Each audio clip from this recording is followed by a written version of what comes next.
Story of love, tell it to me again. Wonderful story of love, wake the immortal strain. Angels with rapture announce it, shepherds with wonder receive it. Sinner, oh, won't you believe it? Wonderful story of love, wonderful story of love.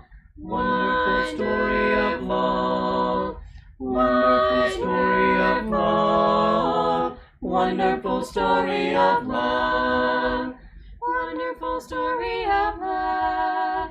Though you are far away, wonderful story of love, still he doth call today, calling from Calvary's mountain, down from the crystal bright fountain, e'en from the dawn of creation. Wonderful story of love, wonderful story of love, wonderful story of love, wonderful story of love, wonderful story of love, wonderful story of love.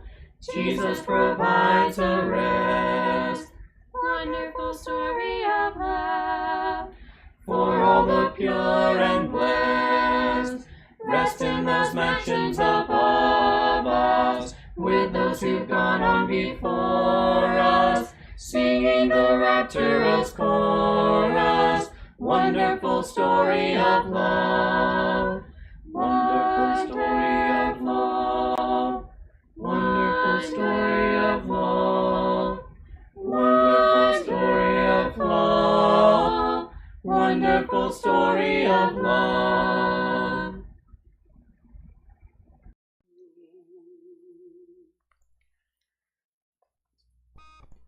I have heard of a land on a faraway strand.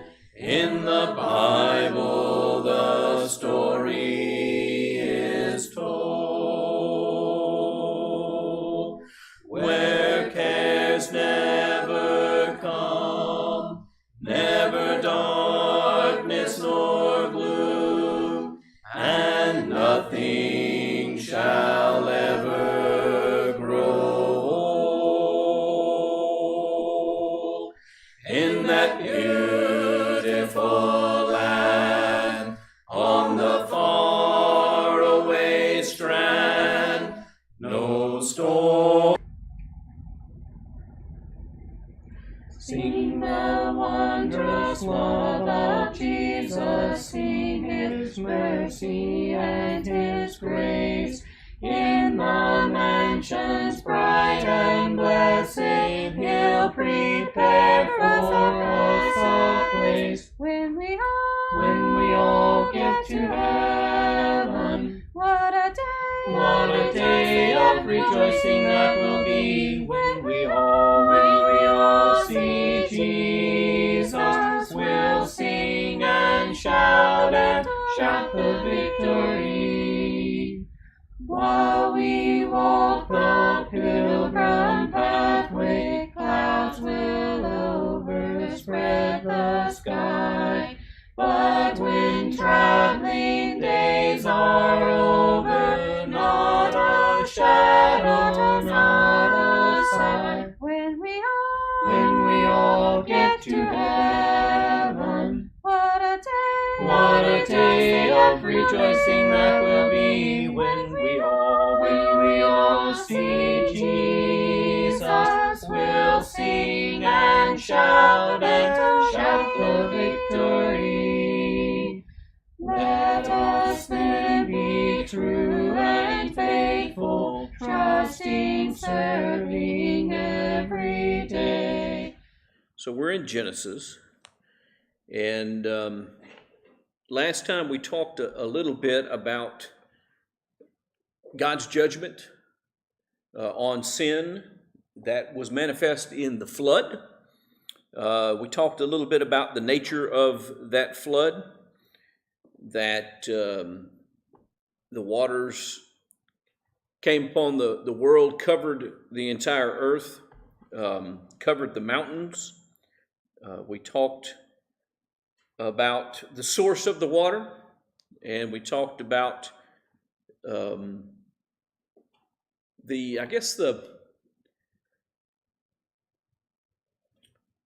model that the flood serves for how God cleanses us.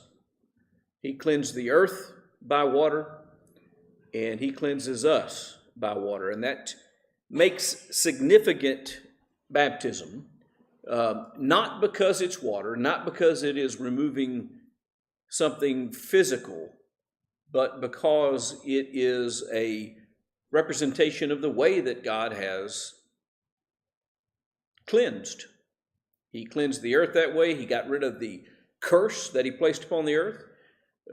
That's what the text in Genesis says. And we're actually going to notice, if we get far enough along, some things that he says in chapter 9, some promises that he makes, or at the end of chapter 8 maybe, some promises he makes about how he's going to deal with man, not again cursing the earth as he had in the past. And so that's what the flood represented, was a new heaven, a new earth, and all that it contained. And when we are baptized, we become new men. And so we talked about that, I think, at length last time. What we want to do today is talk a little bit about the flood itself and the chronology of the flood. I'm going to do the very best that I can to capture these things, and I know it's promised. It's visible. I was afraid it would be too small, but I think it's visible. And so at the beginning of chapter 7, verses 1 and 4, the Lord said to Noah, "Enter the ark, you and all your household, for you alone I have seen to be righteous before me in this time." Verse 4, "For after 7 more days I will send rain on the earth for 40 days and 40 nights, and I'll blot out from the face of the land every living thing that I've made." And so Noah gets on the ark, and that's day -7. That's a week before the floods began. Then the flood starts in verse 10, and it came about after the 7 days that the water of the flood came upon the earth. There are, again, 3 sources that are named in the text for that water: the fountains of the deep, the windows of the heavens, and the rain that fell. It did that for 40 days.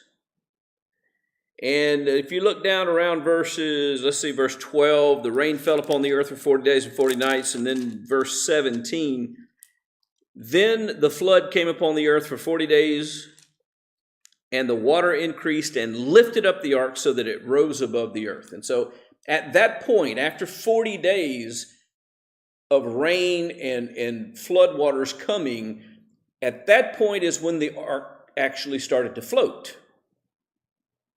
It's not, I think people, I'm not going to talk for other people. I know at times in the past I've had this image that it was like instantaneous and the ark's floating on top of the water. That is not what happened. He gets on the ark, he's there for a week before it even starts to rain. Then the rains come, and the floods began to prevail upon the earth, and it takes a while before there's actually enough water to float the ark. Apparently it took almost 40 days, or most of the 40 days, before the ark begins to float. But that's not the end of the appearance of the water. That's the end of the rain, because for another 110 days, the waters prevail. And so they continue to rise, and they eventually cover all of the face of the earth. Verse 24 of chapter 7, "And the water prevailed upon the earth 150 days. And so for 150 days, the water is rising. And then after that, the water begins to recede. And again, this isn't like pulling the plug on the bathtub and 5 minutes later, it's dry. This also takes 150 days, according to our text. So the rain stops. The ark actually comes to a rest. Look at verse 4. In the 7th month, on the 17th day of the month, the ark rests upon the mountains of Ararat. So we started off on the 10th day of the 2nd month. And then the flood started on the 17th day of the 2nd month. And then the 17th day of the 7th month, the rain stops. So we're 5 months into this at this stage. And all that's happening is the rain has stopped. And it says the ark rested upon the mountains of Ararat. Now, I don't know exactly how it happened, but the water hasn't receded off the face of the earth completely yet. It is peaked, and the ark lodges and stops. And this translation has a plural there, the mountains of Ararat, not Mount Ararat as in a specific mountain, but the mountains of that region. And then it says, start in verse 5, and the water decreased steadily until the 10th month. So 3 months later, for 3 months the water's receding, and on the first day of the month, the tops of the mountains became visible. And so when the ark lodged, apparently, you still couldn't see land. And 3 months later, the water has receded enough that the mountaintops become visible. And then it says, then it came about at the end of 40 days, and so there's 40 days more from that. We've got 3 months has passed, and now there's 40 days. That's a month and 10 days added to that. And he sends out a raven and a dove. And that's verse 7 of the chapter. I guess verse 8 is included in that as well. Waits 7 days, sends out another dove, verse 10. 23 days then pass, and in chapter 8,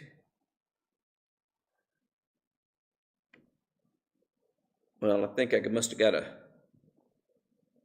citation wrong there. Anyway, yeah, I think that's supposed to be verse 13. It came about in the 601st year, in the first month, the first of the month, the water was dried up from the earth. And Noah removed the covering of the ark and looked, and behold, the surface of the ground was dried up.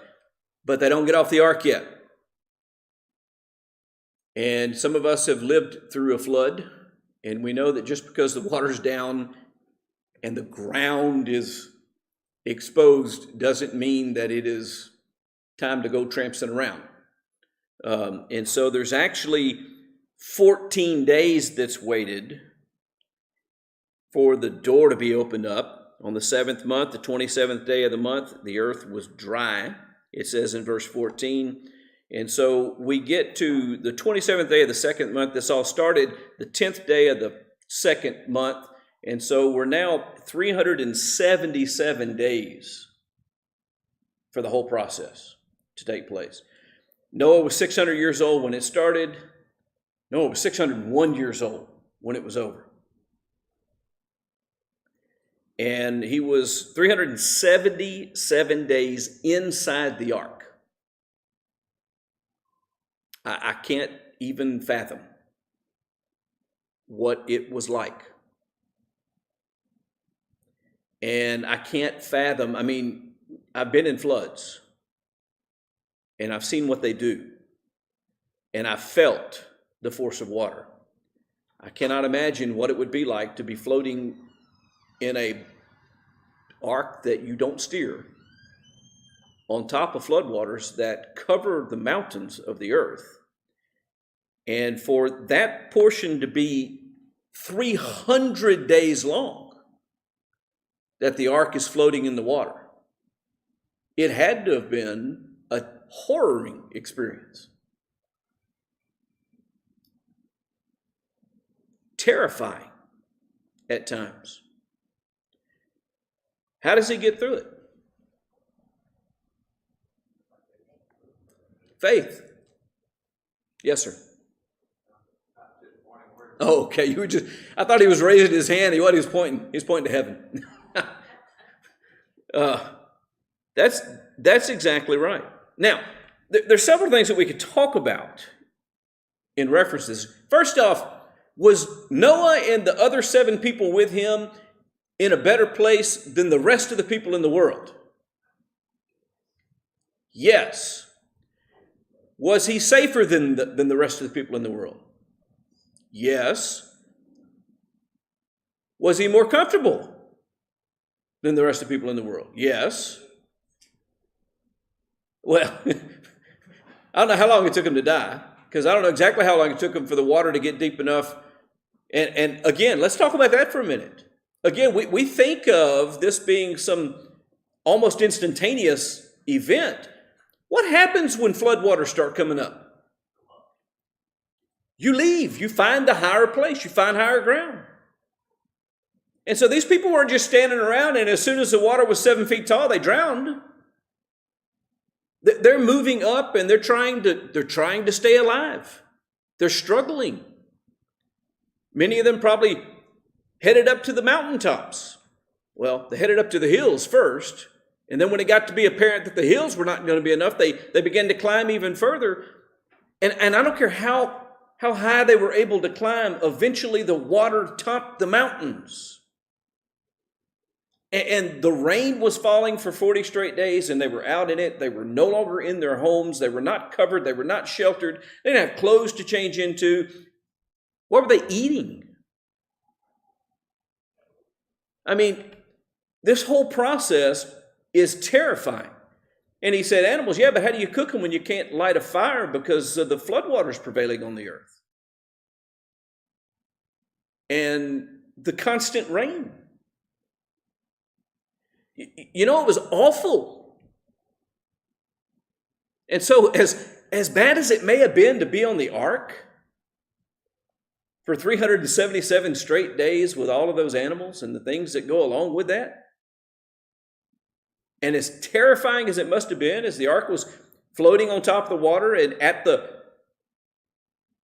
presumably whim of the wind and the waves, the currents of the water, it was a much better place to be in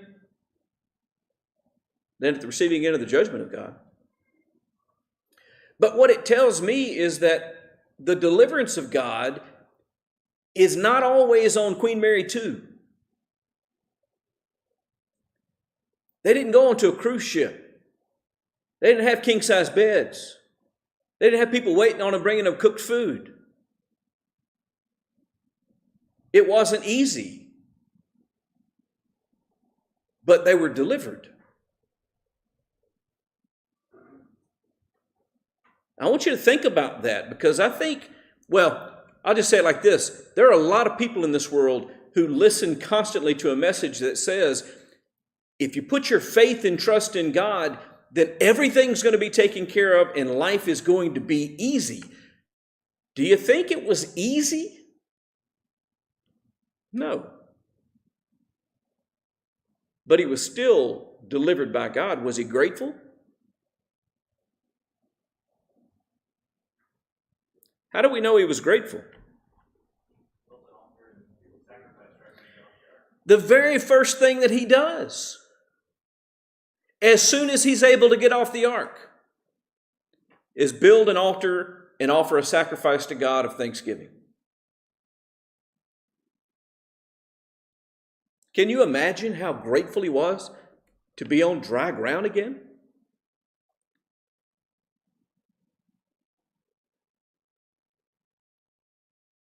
I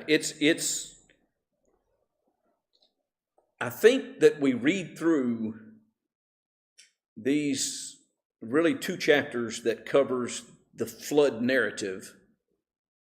It's 3 chapters that covers the whole thing, but the 2 chapters that focus on, I guess 4 chapters, 6 through 9, and the 2 in the middle, 7 and 8, are when the waters are prevailing on the earth, and then when they're receding. We read through those 2 chapters, And we don't really appreciate the immense nature of what's being described.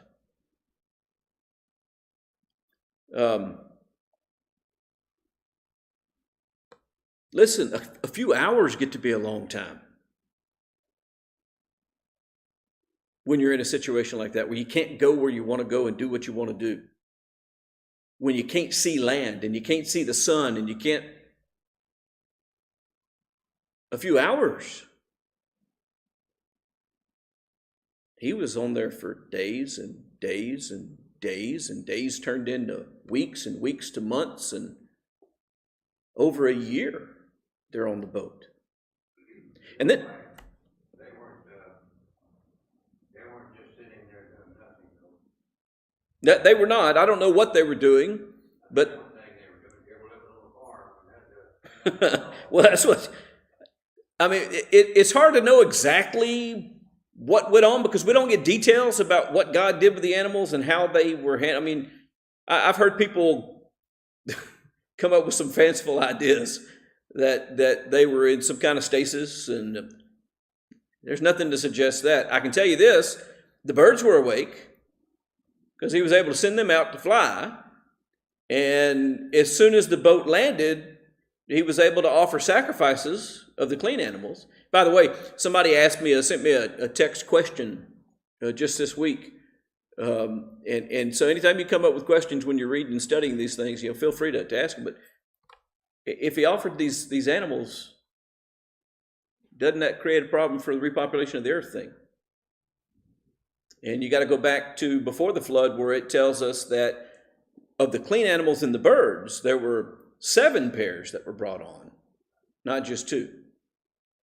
And so God made provision for that. By the way, at the time that God made provision for that and told Noah, okay, of these animals, take 7, did Noah even know why? No. But I think he figured it out by the time he got off, because the very first thing he does is offer a sacrifice.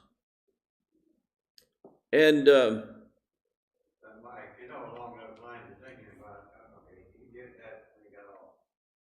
For a year, the Bible is silent on God's conversation and Noah's conversation with the Lord, but good and well, and in a year's time, he spoke to God every day. I would suspect that he prayed to God every day. Whether he heard back from God every day is another story, but I can assure you I would. And in fact, I think most non-praying people in those circumstances would become praying people. What's that old adage? There's no atheists in foxholes. I don't think there are atheists in an ark floating on top of the floods that cover the mountains either. 300 days there was water on the earth. That's a long time. And that tells us, though, how significant this event was. Let's remind ourselves, what was God doing? Why did the flood happen?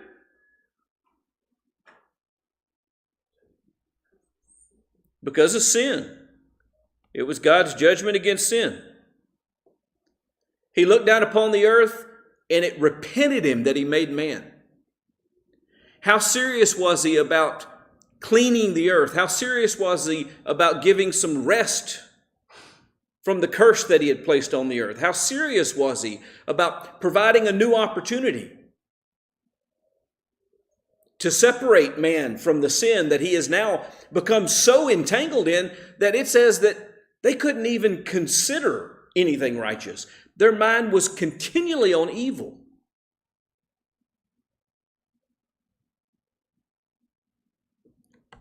"300 days it took God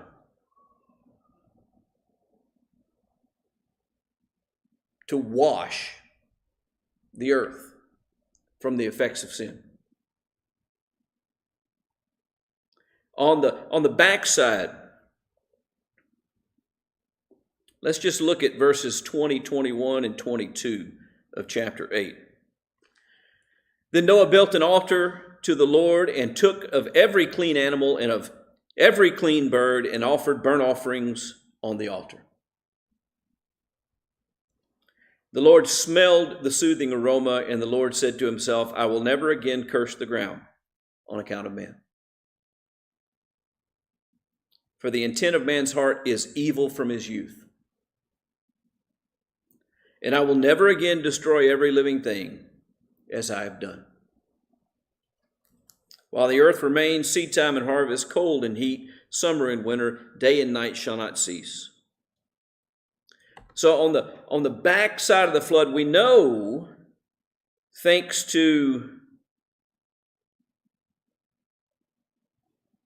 the dove, second dove, that came back. What did he have in his mouth when he came back? A twig from an olive tree. Actually, I guess to say on the last one didn't come back. That's when it was clear that it was habitable again. But we know that the plants began to grow back and that the trees began to sprout and bud and life began to replenish the earth and make it fit to live in once again. 300 days to clean and to make a new earth that's habitable and fit for man. And again, who got delivered through the flood? 8 souls, and the one in particular that we have description about, we don't even know Noah's wife's name. What do we know about Noah? He was righteous, and what's the other word that's used to describe him?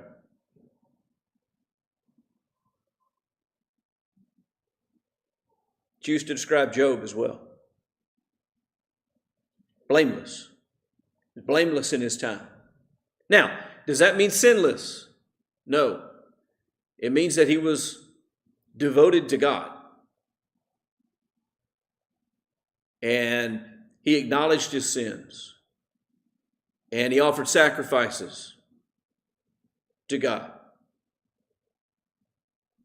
He was righteous, and that's who was delivered. The righteous and blameless. So God does all of this to deliver the righteous and the blameless from the curse that he placed on the earth in the Garden of Eden. How does that compare to what God does to deliver us from sin and to give us not a clean earth, but what? Well, what's John 14 say?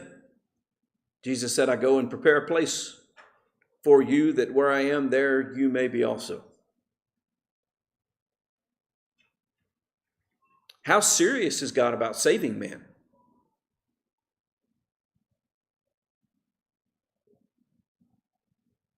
How much does he love man? What kind of a commentary is this story on John 3:16? See, this starts putting in perspective the greatness of the things that God has done. The significance of the value of a human soul. He waited 120 years for Noah to build an ark so that 8 people could be delivered. He waited 120 years to save 8 people. That brings to my mind a couple of things where we know there are few that were saved. We know that the 8 here, very few. We don't know how many people were in the world, but very few were saved at that point in time. So how many more when it was saved? How many did they find that were saved at that time? Yeah, I'm glad you brought that up. Where did that negotiation end up at? Anybody remember that negotiation? 10. If I can find 10 righteous souls, God said, I will not destroy the cities. What happened to Sodom and Gomorrah? They were destroyed. But you know what? Despite the fact that there weren't 10 righteous people, He delivered safely 3 out of it.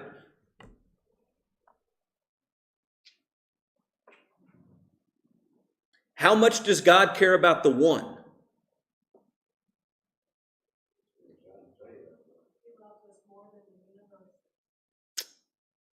We need to understand the gravity.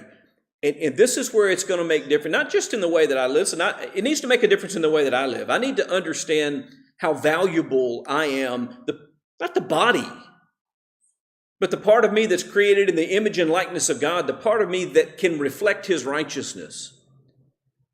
And understand the great sacrifice and all the work that God did to make it possible for me to be separated from my sins and be in a relationship with Him. All that work to save me from my sins, and that should impact the way that I live and make me desire to strive to do what is right and what is good, make me desire to do things that honors God and expresses my gratitude and my love for God. And that's all well and good, but you know what else it ought to do? It ought to impact the way that I treat other people, the way that I view other people. It's because of this that we can understand what Jesus means when He says, you need to love your enemies. You need to pray for those who curse you. It's because of this that we need to understand why Jesus said, look, if your brother comes to you 7 times in the day and says, I repent, then you forgive him the 7th time just like you did the first time. Because this is how much He values human life. And that 120 years, Noah wasn't just building the ark. Noah was also preaching and calling and giving people an opportunity to increase that number. They didn't think that. It's also part of God's plan. Yeah. Right? And I'm glad you bring that up because, listen, Noah would be fired from any congregation in the world. He preached for 120 years, never had a convert. Didn't save anybody. You know what? He couldn't have saved anybody anyway. Because you know the only person that can save someone is God. It's not our job to save people. What's our job?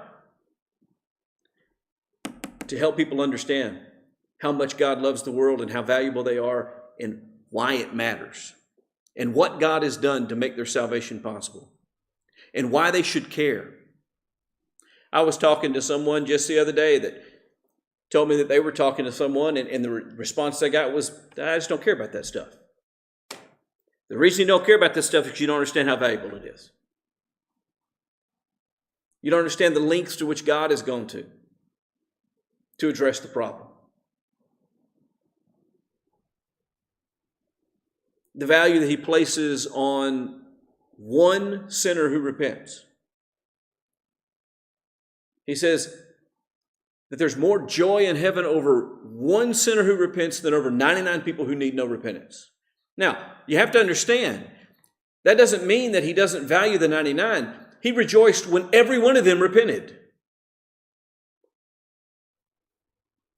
It means that the process of repentance, the fact that a person moves from being lost in sin to liberated and in a relationship with God, that is what it's all about. It's not about the number. It's about the one that is rescued.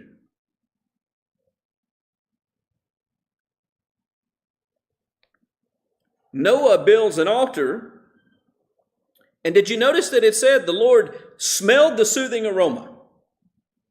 Now, I don't know exactly what that means, but this is what I do know. God doesn't have a body, and He wasn't on the earth, and He didn't have an olfactory sense that absorbed the smoke of that altar and went, boy, that smells good. That's not what that's saying. What's it saying? He was pleased with what was happening.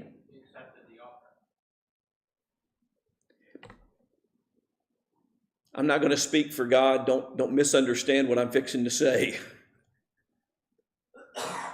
But if I was in that place, I can imagine that what I would think is, that's why I saved him. Because he gets it. That's why he found favor with me. Because he understands. I don't know how many friends Noah had, but they were all gone. His home was gone. His country was gone.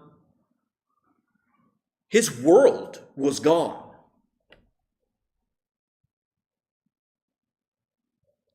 He had been locked in a boat for a year with 7 people. You put 7 people in a room together for an hour and see what happens.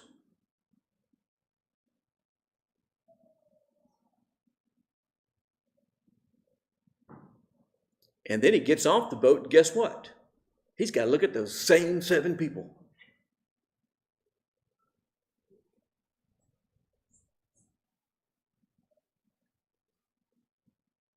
And he can't just go, well, I'm going to go talk to Bill. Because Bill wasn't there anymore. Let me run down the road and pick up a new hammer because my hammer was destroyed. Nope, there's nobody building hammers anymore. Let me call the realtor and get me a new house. Oh, wait a minute. The bank's gone too. I don't even have my money.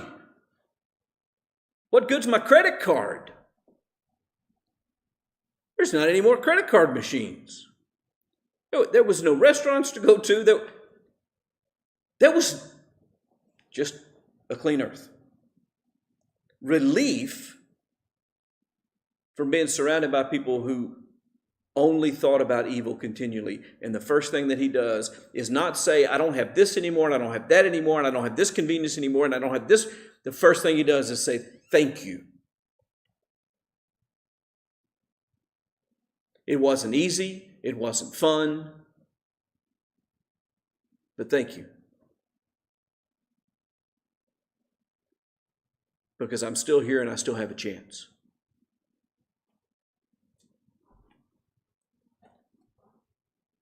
Then it gets really interesting.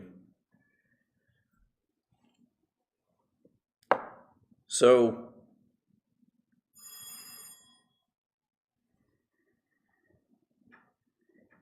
he offers that sacrifice, and God makes a promise. He's pleased by the sacrifice, verse 21, first sentence. He says he wouldn't curse the ground or destroy the earth again because of man's persistent sin. And that is exactly what he says, by the way. Don't miss that. The Lord said to himself, I will never again curse the ground on account of man. For the intent of man's heart is evil from his youth. I'm not going to do what I did again. Because man just persists in rebelling against me, in fighting against me, in struggling against me.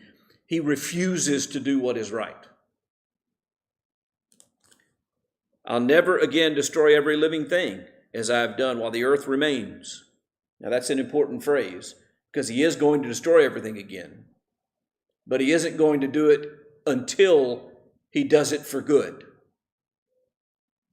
As long as the earth remains, there's going to be seed time and harvest, cold and heat, summer and winter. And by the way, if we are people of faith, that ought to do a lot for us in terms of make us not fear about some of the crazy things that people are apparently terrified of.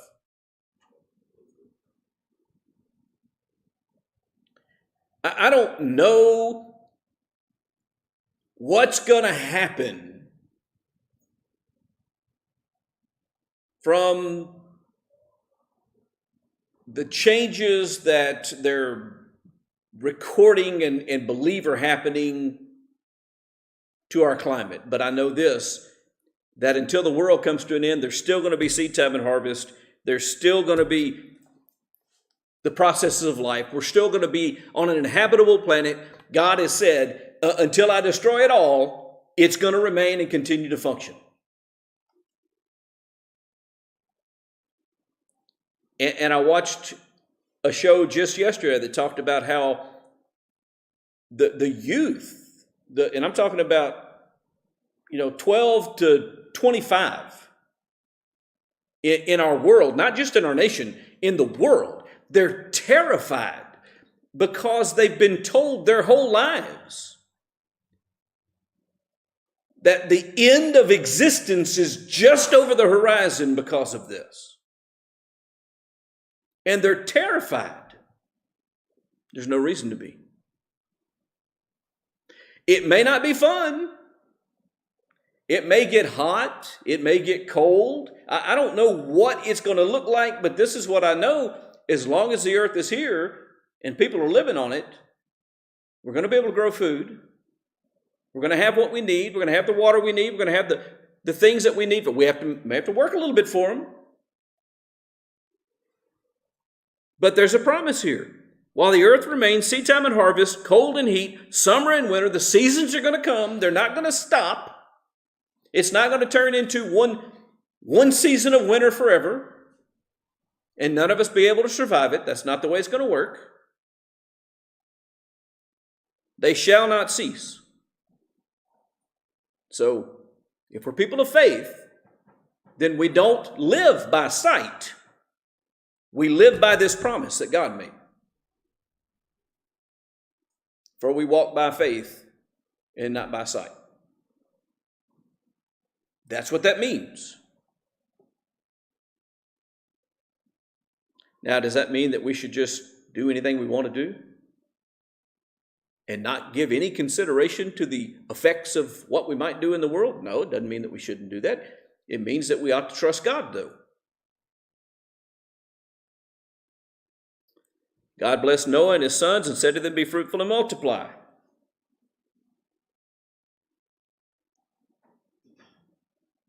He enters into a covenant with man. That's the first half of chapter 9. The fear of you, the terror of you shall be on every beast of the earth and on every bird of the sky, with everything that creeps on the ground, all fish of the sea into your hand they're given. And so dominion is placed once again in man. And animals are now afraid of man,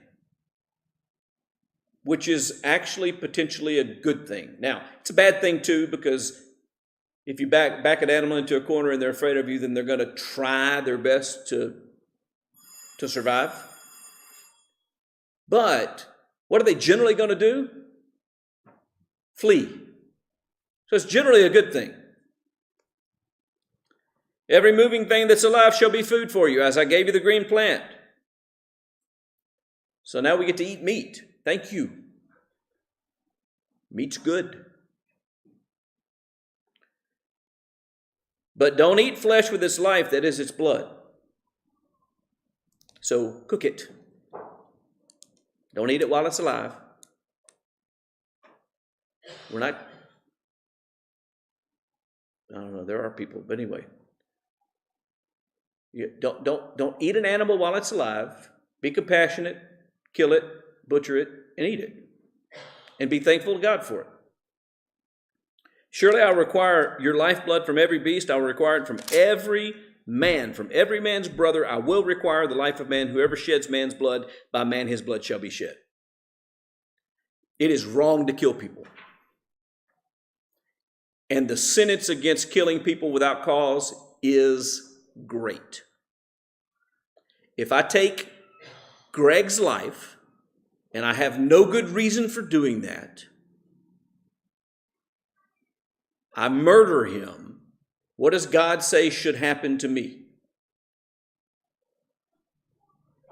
I should be put to death. By man, I should be put to death. We need to understand, if we're people of faith, we need to understand that as well. That's never changed, just like we still get to eat meat. God's still not going to flood the earth and all the other things associated with this covenant. I'm out of time. I got to stop. It's frustrating. I hoped I was going to finish this chapter, but it didn't happen. Everything associated with this covenant is still in force today, and so is that. Is capital punishment immoral? No, it came from God. So we need to understand and appreciate that. Appreciate your presence. We will continue, if the Lord wills, finish this out and move on next time.